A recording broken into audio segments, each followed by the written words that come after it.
नमस्कार.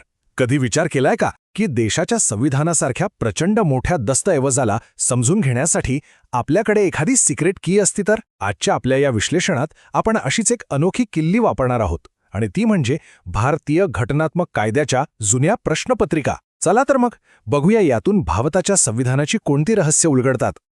ही कल्पनाच किती भारी आहे नाही का? म्हणजे कायदा विद्यार्थ्यांना वर्षानुवर्ष जे प्रश्न वारंवार विचारले जातात त्यांचाच अभ्यास करून आपण थेट संविधानाच्या गाभ्यापर्यंत पोचू शकतो. हे असं आहे जणू काही आपण भारतीय संविधानाची ब्लूप्रिंटच डिकोड करतोय. तर मग आपल्या ह्या डिकोडिंगच्या प्रवासात आपण काय काय पाहणार आहोत? आपण सुरुवातीला या प्रश्नपत्रिकांचा अर्थ लावणार आहोत. मग संविधानाची ओळख, सत्तेची रचना, न्यायपालिकेची भूमिका आणि केंद्र राज्यांचे संबंध या सगळ्या मुख्य स्तंभांचा शोध घेऊ आणि शेवटी त्या कायमस्वरूपी प्रश्नांपर्यंत पोहोचू जे आजही तितकेच महत्त्वाचे आहेत. ठीक आहे, चला तर मग सुरुवात करूया. या जुन्या प्रश्नपत्रिकांमधून असे कोणते विषय आहेत जे पुन्हा पुन्हा हमखास समोर येतात? कारण जे विषय वारंवार विचारले जातात तेच तर आपल्या संविधानाचे खरे आधारस्तंभ आहेत. चला पाहूया ते नेमके कोणते आहेत. ओके, तर अनेक प्रश्नपत्रिका चाळल्यावर हे काही विषय आहेत जे अक्षरशः प्रत्येक पेपरमध्ये दिसतात. संविधानाचं स्वरूप नेमकं कसं आहे, राष्ट्रपतींचे अधिकार काय आहेत, बेसिक स्ट्रक्चर म्हणजे काय, केंद्र आणि राज्यांचे संबंध. हेच ते मुद्दे आहेत ज्यांना भारतीय घटनात्मक कायद्याचा पाया मानलं जातं आणि म्हणूनच हेच आपल्या आजच्या विश्लेषणाचे मुख्य आधारस्तंभ आहेत. चला आपल्या पहिल्या आणि सगळ्यात मूलभूत स्तंभाकडे वळूया. भारताची घटनात्मक ओळख नक्की आहे तरी काय? म्हणजे हे राष्ट्र स्वतःला कसं परिभाषित करतं? हा प्रश्न बघा. हा प्रश्न म्हणजे जणू काही भारतीय राज्यव्यवस्थेच्या अगदी हृदयावर ठेवलेलं बोट आहे. भारत एक संघराज्य आहे जिथे राज्यांना अधिकार आहेत, की तो एक एकात्मिक देश आहे जिथे सगळी सत्ता केंद्राचाच हातात आहे?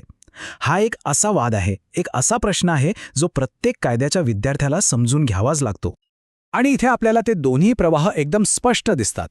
एका बाजूला आहेत संघराज्य वैशिष्ट्ये म्हणजे अधिकारांची विभागणी, लिखित संविधान, आणि दुसऱ्या बाजूला आहेत एकात्मक वैशिष्ट्ये जसं की एकेरी नागरिकत्व, एक शक्तिशाली केंद्र सरकार. आणि म्हणूनच भारतीय प्रणालीला अनेकदा अर्धसंघराज्य किंवा क्वाझी फेडरल असं म्हटलं जातं, कारण ते दोन्हीचं एक विलक्षण मिश्रण आहे. बरं, आता एका खूप मोठ्या आणि महत्त्वाच्या प्रश्नाकडे येऊया. संविधानात असं काही आहे का ज्याला संसदसुद्धा हात लावू शकत नाही, बदलू शकत नाही? हाच तो मूलभूत संरचना सिद्धांताचा प्रश्न आहे जो परीक्षेमध्ये वारंवार विचारला जातो. हे तत्व म्हणजे केशवानंद भारती खटल्यात आपल्या न्यायव्यवस्थेनं दिलेला एक ऐतिहासिक निर्णय आहे. याचा सरळ आणि सोपा अर्थ असा आहे की हो, संसद घटना दुरुस्ती करू शकते, पण संविधानाचा जो मूळ आत्मा आहे म्हणजे लोकशाही, धर्मनिरपेक्षता, कायद्याचं राज्य, या गोष्टींना ती धक्का लावू शकत नाही.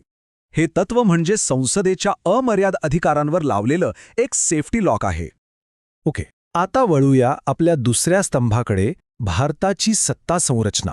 पाहूया आपल्या देशातल्या प्रमुख संस्थांमध्ये सत्तेची विभागणी नेमकी कशी झाली आहे. प्रश्नपत्रिकांवरून एक गोष्ट अगदी स्पष्ट होते, ती म्हणजे राष्ट्रपतींची भूमिका समजून घेणं किती महत्त्वाचं आहे. त्यांचे अधिकार काय आहेत, कर्तव्य कोणती आहेत, आणि ही जी चर्चा नेहमी होते की ते केवळ नाममात्र प्रमुख आहेत की त्यांच्याकडे वास्तविक शक्ती पण आहे, ही चर्चा घटनात्मक कायद्याच्या अभ्यासाचा केंद्रबिंदू आहे हे नक्की. आता हा प्रश्न बघा, धनविधेयक म्हणजे काय? वरवर पाहता हा एक छोटासा टेक्निकल प्रश्न वाटू शकतो, पण हा अत्यंत महत्त्वाचा आहे. चला या प्रश्नाच्या माध्यमातून एका गुंतागुंतीच्या कायदेशीर प्रक्रियेला एकदम सोपं करून समजून घेऊया. तर हे आहेत धनविधेयकाचा प्रवास दाखवणारे टप्पे. यातली सगळ्यात महत्त्वाची गोष्ट काय, तर ती म्हणजे लोकसभेला मिळालेली विशेषाधिकार. आर्थिक बाबतीत लोकांनी थेट निवडून दिलेल्या सभागृहाचा शब्द अंतिम मानला जातो. राज्यसभा त्यावर फक्त सूचना देऊ शकते, पण त्याला अडवू शकत नाही. हेच या प्रक्रियेचं वैशिष्ट्य आहे. इथे बघा, या दोन वेगवेगळ्या वर्षांच्या प्रश्नपत्रिका आहेत, पण एक प्रश्न कॉमन आहे, तो म्हणजे सरकारी कर्मचाऱ्यांच्या संरक्षणाबद्दलचा. यावरून एक गोष्ट लक्षात येते की प्रशासकीय स्थैर्य आणि अधिकाऱ्यांचा निष्पक्षपातीपणा याला आपलं संविधान किती जास्त महत्त्व देतं. आता आपण न्यायपालिकेच्या भूमिकेकडे वळूया. आपल्या संविधानाचा अंतिम अर्थ लावणारी आणि त्याचं संरक्षण करणारी संस्था म्हणजेच एक अंतिम पंच म्हणून न्यायपालिकेकडे कसं पाहिलं जातं ते समजून घेऊ. सर्वोच्च न्यायालयाच्या अधिकारांची ही यादी पाहिली की त्याच्या व्यापक शक्तीची कल्पना येते. 2 राज्यांमधला वाद सोडवण्यापासून ते एखाद्या सामान्य नागरिकाच्या मूलभूत हक्कांचं रक्षण करण्यापर्यंत न्यायव्यवस्थेची भूमिका किती मोठी आणि महत्त्वाची आहे हे यातून स्पष्ट दिसतं. आणि म्हणूनच हा प्रश्न जवळजवळ प्रत्येक परीक्षेत हमखास असतो. आता ही संकल्पना बघा, न्यायालयीन पुनर्विलोकन. हे म्हणजे संविधानानं न्यायपालिकेला दिलेले एक ब्रह्मास्त्र आहे. सोप्या भाषेत सांगायचं तर, समजा सरकारनं असा एखादा कायदा केला जो संविधानाच्या विरोधात आहे, तर सर्वोच्च न्यायालय त्या अधिकाराचा वापर करून तो कायदाच रद्द करू शकतं.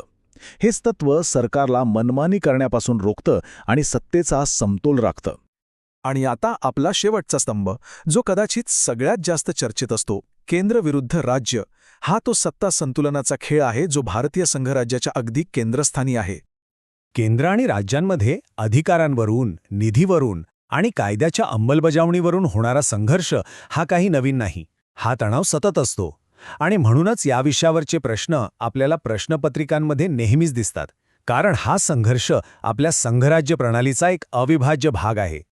याच संदर्भातला हा प्रश्न बघा, संविधानातलं कलम 356 काय आहे? हे कलम केंद्राच्या हातातलं राज्यांविरुद्धचं सर्वात शक्तिशाली आणि म्हणूनच सर्वात वादग्रस्त हत्यार मानलं जातं. सोप्या शब्दांत कलम 356 म्हणजे राष्ट्रपती राजवट. ही एक अत्यंत शक्तिशाली आणि म्हणूनच वादग्रस्त अशी आणीबाणीची तरतूद आहे. जर एखाद्या राज्यात सरकार संविधानानुसार काम करत नसेल किंवा तिथली कायदा सुव्यवस्था पूर्णपणे कोलंबडली असेल, तर केंद्र सरकार थेट हस्तक्षेप करून तिथे राष्ट्रपती राजवट लागू करू शकतं. यामुळेच केंद्र-राज्य संबंधांमध्ये हे कलम नेहमीच वादाच्या भोवऱ्यात सापडतं. चला आता या सगळ्याचा आढावा घेऊया. आपण जे विषय पाहिले तेच ठराविक कायदेशीर प्रश्न इतके महत्त्वाचे का आहेत? का हे विषय वर्षानुवर्षे परीक्षेच्या पेपरमध्ये टिकून आहेत? कारण हे प्रश्न फक्त परीक्षेपुरतं किंवा अभ्यासापुरते मर्यादित नाहीत. ते आपल्या भारतीय लोकशाहीच्या जिवंत, श्वास घेणाऱ्या आणि अनेकदा विवादास्पद ठरलेल्या मूळ तत्वांचं प्रतिबिंब आहेत. या विश्लेषणाचा मुख्य निष्कर्ष हाच आहे की हे कायदेशीर वादविवाद फक्त पुस्तकांमध्ये अडकलेले नाहीत, तर ते जगातील सर्वात मोठ्या लोकशाहीचं रोजचं कामकाज ठरवत आहेत. आणि शेवटी हा एक विचार करायला लावणारा प्रश्न की ज्याप्रमाणे या प्रश्नांनी भारताचा भूतकाळ आणि वर्तमान घडवला, त्याचप्रमाणे भारताचा भविष्यकाळ कोणते नवे प्रश्न ठरवतील? कदाचित ते डिजिटल प्रायव्हसीबद्दल असतील, हवामान बदलांबद्दल असतील किंवा कृत्रिम बुद्धिमत्तेच्या कायद्यांबद्दल. या प्रश्नांची उत्तरं आपल्याला कदाचित भविष्यातल्या प्रश्नपत्रिकांमध्ये मिळतील. यावर नक्की विचार करा.